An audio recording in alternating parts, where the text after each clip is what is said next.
Bertemu kembali bersama saya Laingan Purba, manusia purba yang hidup di zaman now. Dalam kesempatan ini, manusia purba yang hidup di zaman now mencoba menjawab satu pertanyaan yang datang ke kami yang mungkin menggelitik dalam hatinya, tapi kami akan coba menjawab melalui video ini. Bahkan mungkin ada pertanyaan-pertanyaan yang serupa yang pernah diberikan kepada orang-orang Kristen. Pertanyaannya begini, mengapa orang Kristen dimakamkan pakai peti mayat, pakai jas, padahal Yesus sendiri yang dikatakan adalah Tuhannya dikuburkan dengan kain kafan? Ya, memang kami akan coba menjawab itu, bahkan menjawab beberapa pertanyaan lagi nanti. Dalam pertanyaan yang hampir bersamaan dengan pertanyaan tersebut adalah, di zaman Yesus budayanya Timur Tengah itu dimakamkan dengan seperti itu. Kalau Yesus juga dimakamkan dengan pakai peti mati seperti yang terjadi di Eropa Romawi seperti itu, berarti mungkin menjadi pertentangan buat orang-orang sekitarnya. Budaya sebenarnya, masalah budaya. Kita ingat, kami coba menjawab pertanyaan yang lain juga nantinya berdasarkan budaya ini. Kita ingat bahwa Allah menciptakan Adam dan Hawa, diberikan akal dan pikiran, berbudaya budidaya.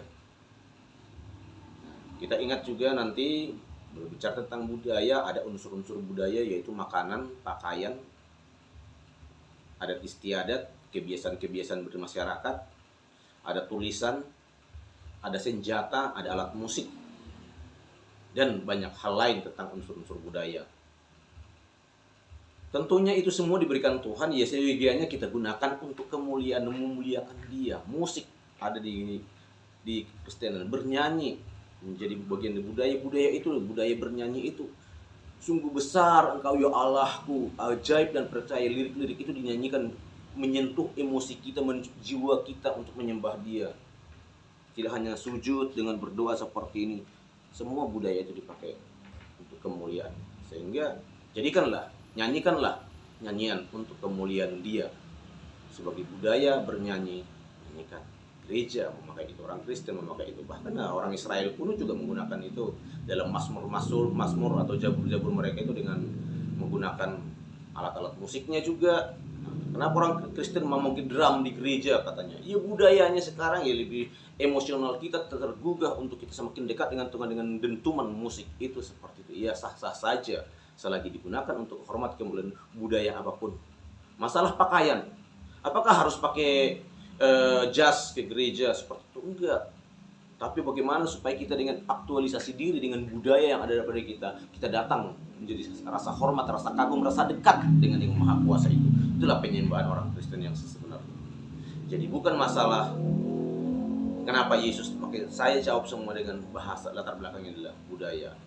Budaya Kristen masuk ke Indonesia adalah dari Eropa, dimakamkan dengan peti mati. Orang Eropa dimakamkan seperti ketika itu masuk ke Indonesia, ke Kristenan mengadopsi itu, makamkan dengan cara di peti mati pakai jas seperti itu. Budaya di dalamnya ada unsur, ingat bahwa yang Allah lihat bukan cara matinya orang yang diperhitungkan Allah, tapi caranya hidup manusia itu yang akan dilihat oleh Allah dicatat dalam kitab kehidupan kita.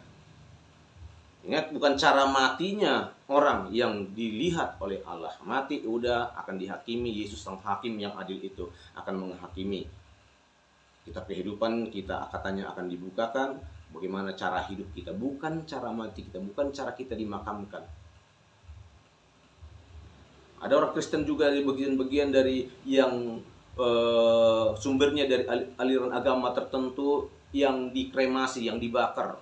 Waduh, ditanyakan juga seperti itu. Apakah harus dikuburkan?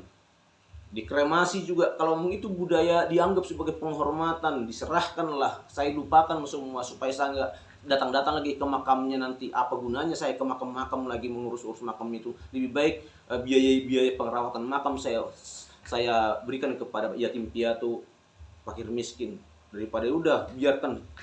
Kalau memang itu dijadikan, ya boleh enggak?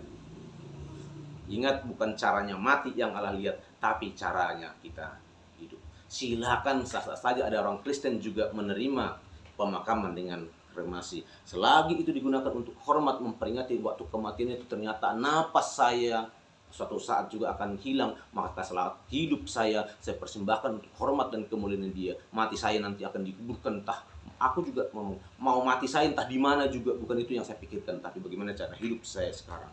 Silakan. Tapi kalau budaya kami sebagai orang Batak, manusia purba, marga purba ya masih seperti itu. Itu juga budaya orang Batak dengan ulos, dengan segala budaya Jawa juga dengan segala pakaian-pakaian seperti itu. Silakan diterima oleh Allah dengan hati nurani kita yang paling dalam, memberikan itu sebagai rasa hormat, rasa kagum, rasa bangga, rasa dekat kita terhadap Allah kita sendiri. Itu dari kami. Nah, kenapa orang Kristen memakan babi? Katanya juga, maka Pak tidak mengharamkan budaya pada waktu itu. Kenapa ada orang Israel dilarang oleh Allah pada zaman Musa mulai itu makanan haram itu? Ada aturan tentang makanan.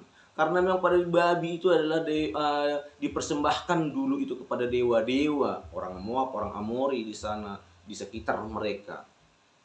Kalau di arkeologi membuktikan bahwa di sekitar wilayah-wilayah Israel kuno itu banyak katanya fosil-fosil dari babi. Ya karena itu udah menjadi budaya. Allah tidak mau lihat, jangan samakan dengan dewa-dewa, dilarang makan babi. Itu jelas itu kalau dipelajari sejarahnya itu. Apakah dari zaman Adam dilarang ada makanan haram zamannya Adam? Semua ciptaan ini bebas kamu nikmati kok, rawat, pelihara, lestarikan lingkungan, katanya seperti itu. Gak ada makanan haram zamannya Adam. Tiba-tiba zamannya Musa ada aturan itu. Budaya, karena budaya itu. Yang selanjutnya masalah budaya, masalah bahasa. Apakah Allah hanya mengerti dengan bahasa Indonesia, bahasa Inggris, bahasa Ibrani yang dipakai oleh Daud, bahasa Aramaik pada zaman Yesus, bahasa Yunani yang dipakai para murid Tuhan Yesus untuk menulis kitab Perjanjian Lama, Alkitab orang Kristen? Kenapa harus bahasa Ibrani? Karena pada waktu itu memang ya itu bahasa Daud yang berkuasa Santoro Jagat. Anaknya juga Salomo Sulaiman lebih mulia dari kerajaannya daripada ayahnya Daud. Budaya itu dipakai, timbullah sebagai penyembahan mereka kepada Allah. Alat musiknya rebana dipakai kepada waktu itu. Kecapi katanya, pujilah dengan ceracap yang berdentang, pujilah dengan kecapi yang berdentang, katanya seperti itu. Berarti dipakai budaya itu, alat musik itu dipakai. Masuk ke gereja sebagai alat musik dengan keyboard, dengan teknologi permusikan. Budaya yang sekarang digunakan untuk Tuhan, ya kenapa tidak diterima enggak? Budaya itu berevolusi kok. Zamannya Adam seperti dikatakan tadi, pakaiannya dari kulit kayu, kulit daun-daunan, diganti Allah, memang ada aturan, dibuat Allah aturan buat Adam membuat pakaian dari kulit binatang, menjadi ada kurban di sana. Kurban pertama ketika Adam jatuh, Allah membuat kurban yang pertama yang harus diikuti mereka. Kurban-kurban itu memang terus budaya itu sampai sekarang. Kenapa orang Kristen tidak mempersembahkan kurban?